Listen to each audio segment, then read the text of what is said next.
Hello students, कैसे हो आप सभी। आई थिंक सो आप सभी अच्छे होंगे। तो जैसा कि आपने पिछली वीडियो में पढ़ा होगा, जैसे आपको मैंने बताया था कि सब्स्टिट्यूशन मेथड क्या होता है, कैसे उसको करते हैं, तो उसी तरह से आज हम बात करेंगे एक्सरसाइज 3.2 के क्वेश्चन नंबर 1 की।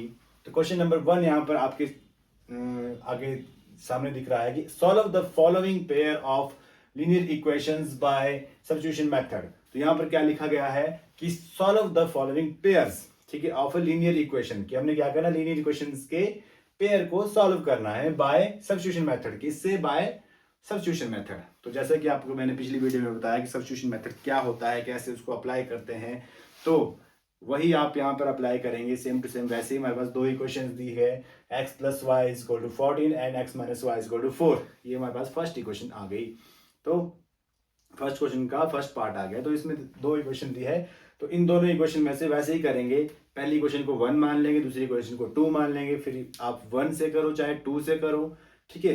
फिर उसको उसमें से एक वेरिएबल x या y की वैल्यू हमने फाइंड कर लेनी है। फिर उसको इक्वेशन नंबर 3 मानना है, और इक्वेशन नंबर 3 मानना है तो उस इक्वेशन नंबर 3 की वैल्यू को पुट करना है, जिसे भी आपने इक्वेशन से किया उसमें नहीं, उससे दूसरी में उसे पुट करेंगे। तो वहाँ पे हमारे पास y की वैल्यू निकल कर आ जाएगी। फिर y की वैल्यू को क्वेश्चन नंबर 3 में पुट करना है, फिर x की वैल्यू फाइंड हो जाएगी। इतना ही काम है सब्स्टिट्यूशन मेथड में। तो हर एक क्वेश्चन इसी तरह से करना है आपने। तो हम चलते हैं आज इसके फर्स्ट पार्ट पर, ठीक है। तो यहाँ पर देखेंगे ध्यान से। फर्स्ट पार्ट है कि x + y = 14। इसको इक्वेशन नंबर 1 मान लेंगे। सिमिलरली x - y = 4, इसको इक्वेशन नंबर 2 हम यहां मान लेंगे। तो जो भी आपको इजी लग रही है उससे आप कर लेंगे, इक्वेशन 1 या इक्वेशन 2।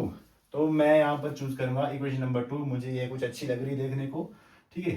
तो यहां लिखेंगे हम from equation number 2। Equation number 2 से हम कर रहे हैं, तो x - y = 4 था, तो यहां से हमने x की वैल्यू फाइंड कर ली। y यहां पर माइनस का है, तो इक्वल टू के पास जाके प्लस का हो जाएगा। तो 4 + y, तो ये हमने x की वैल्यू यहां पर फाइंड कर ली, इसको मान लिया इक्वेशन नंबर 3। ओके, इतना आपको समझ आ गया होगा, आई थिंक सो। तो अब क्या करेंगे, देखो x की वैल्यू 4 + y आ गई।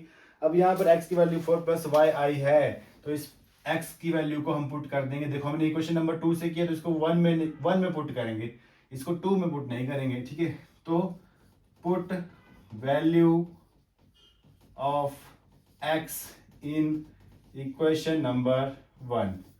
समझ आ रही है बात? तो वैसे ही इसको करना है। अब देखो इक्वेशन 1 क्या है, उसको यहाँ लिख देंगे x + y = 14। x की जगह किसको पुट करेंगे, x की वैल्यू देखो यहाँ पे आई 4 + y, यहाँ पे x की जगह क्या लिख देंगे हम, 4 + y प्लस, बाकी वैसे ही लिख देंगे सारा का सारा। सिर्फ हमने x की जगह इसको लिखा 4 + y को, बाकी वैसे ही सारा प्लस y = 14। तो आप यहाँ देख रहे होंगे 4 + y कितना होता है हमारे पास, 2y = 14। तो यहाँ पर 2y कितना आ गया, 14, और ये 4 प्लस का था, पर जाके माइनस हो गया -4। तो y की वैल्यू कितनी आ गई, 14 - 4 होता है 10, 10/2। 2 y के साथ मल्टीप्लाई में था, पर जाके डिवाइड में, 2 × 1 = 2, 2 × 5 = 10। तो y कितना आ गया, 5।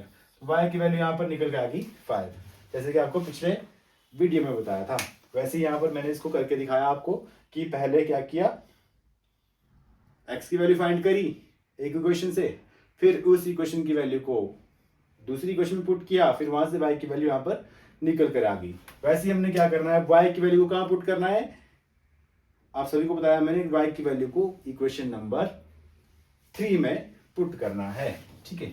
यहां पर वही करेंगे हम लोग कि put value of y in equation number 3। तो इक्वेशन नंबर 3 क्या थी, जो थी उसको लिख लेंगे, x = 4 + y, ठीक है। ऐसा जरूरी नहीं कि 3 में पुट करना है, आप 1 में पुट कर सकते हैं, 2 में पुट कर सकते हैं।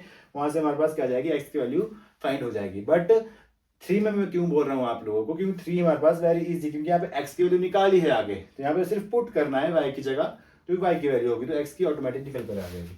x = 4 + y, x = 4 + y कितना निकला था यहाँ पर हमारे पास 5, तो y की जगह 5 लिख देंगे। x की वैल्यू कितना आएगी, 4 + 5 होता है 9, x की वैल्यू हमारे पास निकल कर आएगी 9। Okay done. तो ये था आपका क्वेश्चन नंबर 1 ऑफ एक्सरसाइज 3.2 का फर्स्ट पार्ट। सबको समझ आ गया? ठीक है, आई थिंक सो सबको समझ आ गया होगा। अगर किसी को समझ नहीं आया होगा तो कमेंट में मुझे प्लीज़ बताएं, ठीक है। और फिर अगले जो इसके पार्ट्स हैं, हर एक वीडियो में आपको हर एक पार्ट मिलेगा, तो आप कृपया देखते रहिए और अपना रिवाइज करते रहिए, आपके लिए बेहतर होगा। और इतना ही मैं कहना चाहूँगा। Okay, bye students.